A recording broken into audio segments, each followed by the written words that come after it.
He was born on May 3, 1469, in Florence, a city of approximately 50,000 people that was simultaneously the banking capital of Europe, the epicenter of Renaissance art and philosophy, and a political pressure cooker in which powerful families had been conspiring, poisoning, and exiling one another for 200 years.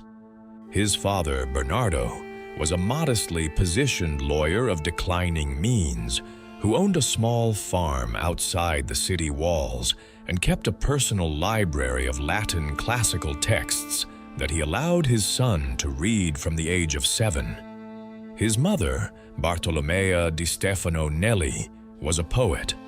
The boy grew up between two worlds simultaneously, the quiet intellectual order of his father's books and the loud, dangerous, entirely unpredictable world of Florentine politics, visible from every street corner outside their door. He was not born into wealth or nobility. He was not connected to the Medici family that controlled Florence like a private estate. He had no army, no fortune, and no inherited title.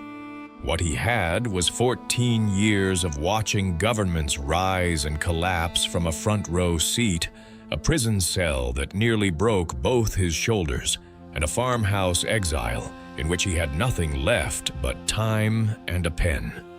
What he produced in that exile would make his name the most controversial adjective in the history of political thought.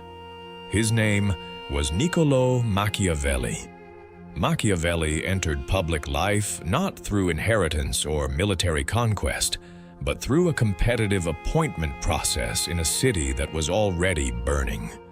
In 1494, the year he turned 25, the Medici family that had dominated Florence for 60 years was expelled from the city by a popular uprising triggered by the invasion of Italy by French King Charles VIII and his army of approximately 25,000 soldiers.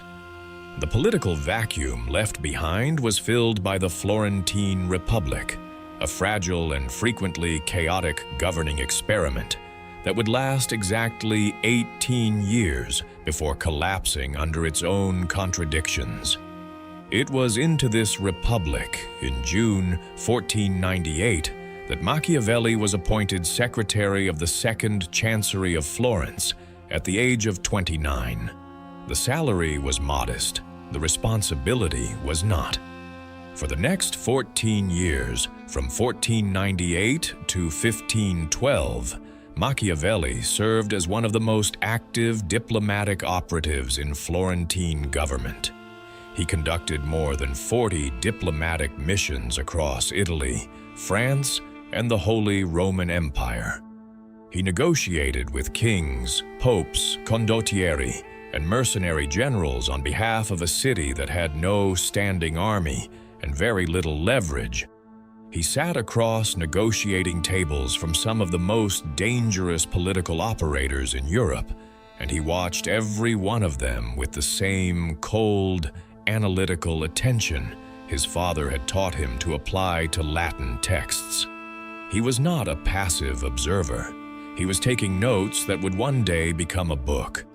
But of all the men Machiavelli encountered across 14 years and 40 missions, one man above all others changed the way he understood power permanently. And that man was not a king, not a pope, and not a philosopher. He was a murderer, a schemer, and by almost every conventional moral standard, a monster.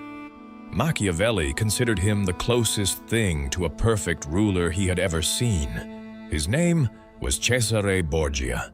In 1502, Machiavelli was sent on 2 separate diplomatic missions to the court of Cesare Borgia, the illegitimate son of Pope Alexander VI, who was in the process of carving out a personal state across central Italy through a combination of military force, strategic treachery, and theatrical brutality.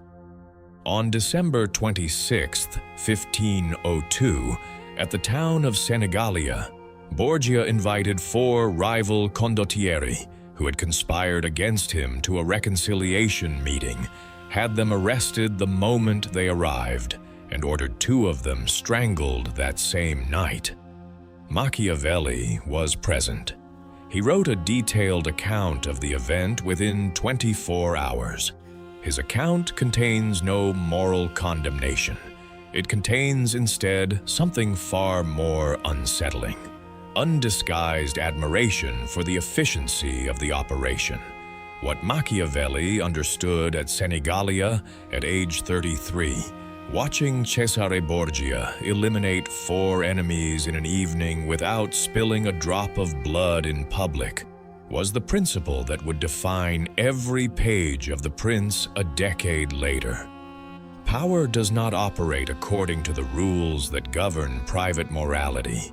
It operates according to entirely different rules, and a ruler who refuses to understand those rules does not remain moral. He simply loses.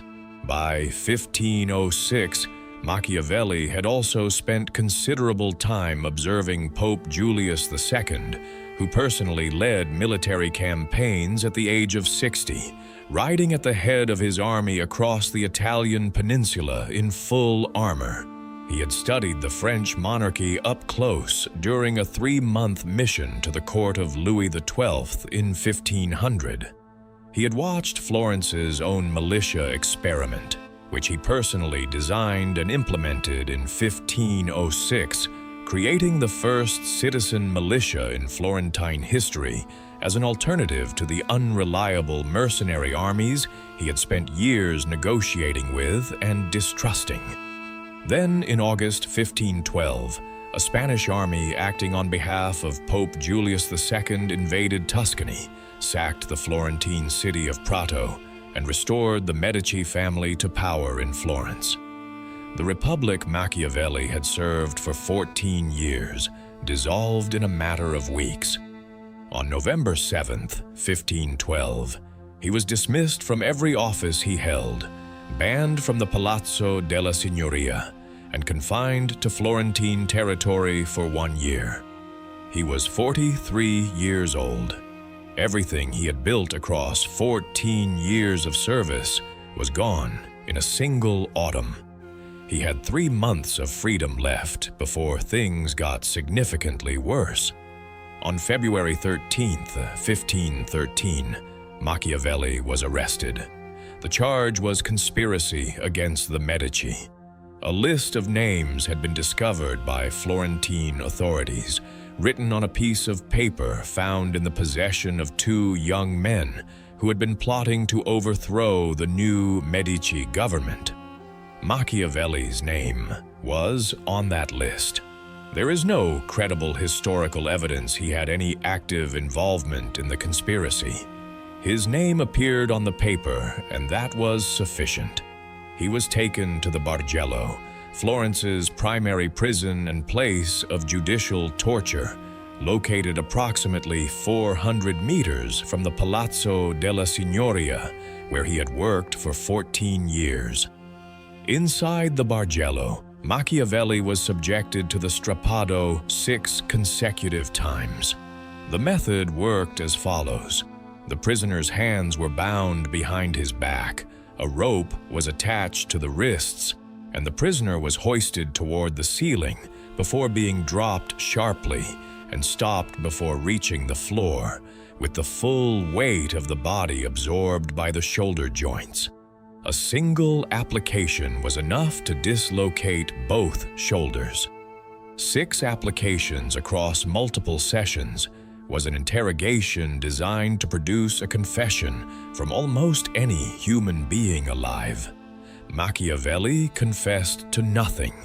He wrote a pair of sardonic sonnets to his political patron Giovanni de' Medici while still inside the cell, referencing the lice, the stench, and the noise of the prison, with a detachment that reads less like suffering and more like observation. He survived the Bargello not because the Medici believed him innocent. He survived because on February 21, 1513, Pope Julius II died in Rome, and the College of Cardinals elected Giovanni de' Medici as the new Pope Leo X. Florence erupted in celebration. A general amnesty was declared. Machiavelli walked out of the Bargello on March 13, 1513, after approximately 28 days of imprisonment, released not by justice, but by coincidence. He was 43 years old, both shoulders damaged, his government career permanently destroyed, and completely without income. The Medici had no use for him.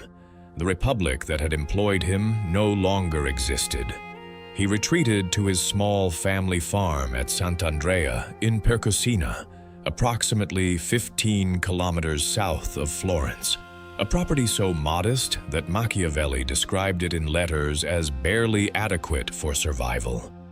His daily routine during the exile has been preserved in extraordinary detail in a letter he wrote to his friend Francesco Vettori on December 10, 1513, one of the most famous personal letters in Renaissance history. He described spending his mornings checking rabbit traps, arguing with woodcutters, playing cards and backgammon at a local inn with a butcher, a miller, and 2 furnace workers, losing small amounts of money and shouting at his companions over disputed points.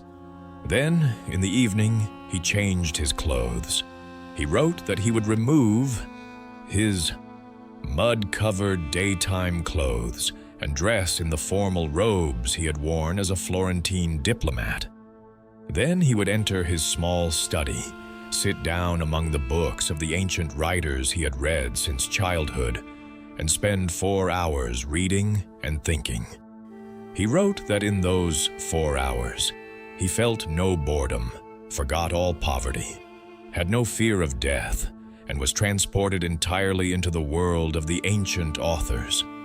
It was in those 4 hours each evening, in a farmhouse 15 kilometers from the city, where he had wielded genuine political power, that Niccolò Machiavelli wrote The Prince. The book was completed by the end of 1513, approximately 9 months after his release from prison. It contained 26 chapters across approximately 80 pages. It was addressed as a dedication to Lorenzo de' Medici, the grandson of Lorenzo the Magnificent, the same family whose restoration had destroyed Machiavelli's career. The dedication was not ironic, it was a job application. Machiavelli was offering the most powerful political family in Florence the most honest and comprehensive manual of power that had ever been written, in exchange for any government position that would end his exile and return him to the rooms where decisions were made. The Medici never responded. The book was never officially published during his lifetime. It circulated in manuscript form among a small number of readers between 1513 and his death in 1527. It was finally printed in 1532, 5 years after Machiavelli died, and almost immediately placed on the Catholic Church's Index of Forbidden Books, where it remained for the next 3 centuries. For the last 14 years of his life, Machiavelli spent every available hour trying to return to the political world that had discarded him. He wrote continuously. Between 1513 and 1527, he produced not only The Prince, but the Discourses on Livy, a sprawling analysis of republican government across approximately 500 pages, The Art of War in 1521, the first major military treatise written in Italian rather than Latin, and the Florentine Histories, an 8-volume commissioned history of Florence that the Medici themselves paid him to write in 1520, the first sign in 8 years that anyone in power considered him worth employing. He also wrote 2 plays, including Mandragola in 1518, which is still performed today, and is widely considered the finest Italian comedy of the Renaissance. The man whom Florence had tortured, dismissed, and forgotten was producing the most intellectually sustained body of political and literary work of his generation, from a farmhouse in exile, without an audience. In 1527, the moment Machiavelli had spent 14 years engineering finally arrived. The Medici were overthrown again. The Florentine Republic was restored for the second time. The city needed experienced administrators.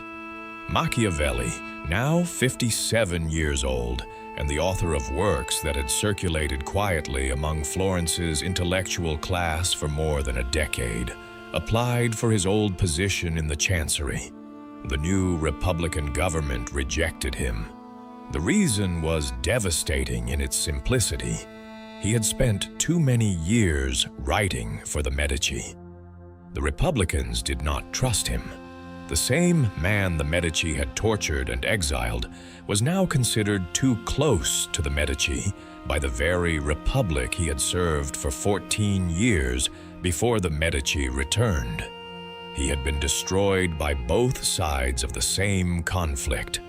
He died 3 weeks later, on June 21st, 1527, in Florence, from a digestive illness. He was 58 years old. He died without ever returning to public office, without ever seeing the prince in print, and without ever receiving from any government, Medici or Republican, the acknowledgement that the 14 years he had given Florence between 1498 and 1512 had been worth anything at all. He was buried in the church of Santa Croce in Florence, the same church that would later hold the tombs of Galileo Galilei and Michelangelo. In 1787, more than 250 years after his death, the city of Florence erected a monument above his grave with a Latin inscription that translates as, "No eulogy is adequate to so great a name." The man whom Florence had broken on a rope in a prison cell in February, Fafedin XIII, had spent the 500 years since his death being quoted, feared, misread, and misused by virtually every significant political figure in the modern world. Napoleon Bonaparte annotated his personal copy of The Prince. Benito Mussolini wrote his university thesis on Machiavelli in 1904. Henry Kissinger cited him in academic papers. Adolf Hitler kept a copy beside his bed. None of them fully understood what Machiavelli was actually saying, because what Machiavelli was actually saying was not that cruelty is good, or that morality does not matter, or that the ends justify the means. What he was saying was something far simpler and far more uncomfortable than any of those interpretations. He was saying that power and morality have always operated by different rules, that every ruler in history has known this, and that the only honest thing a serious political thinker can do is say so out loud. He said it out loud. Florence tortured him for it. The world banned his book for it. And 500 years later, in every government, in every boardroom, and in every room where serious decisions about power are made, the arguments he constructed alone in a farmhouse in 1513 are still the arguments that matter most.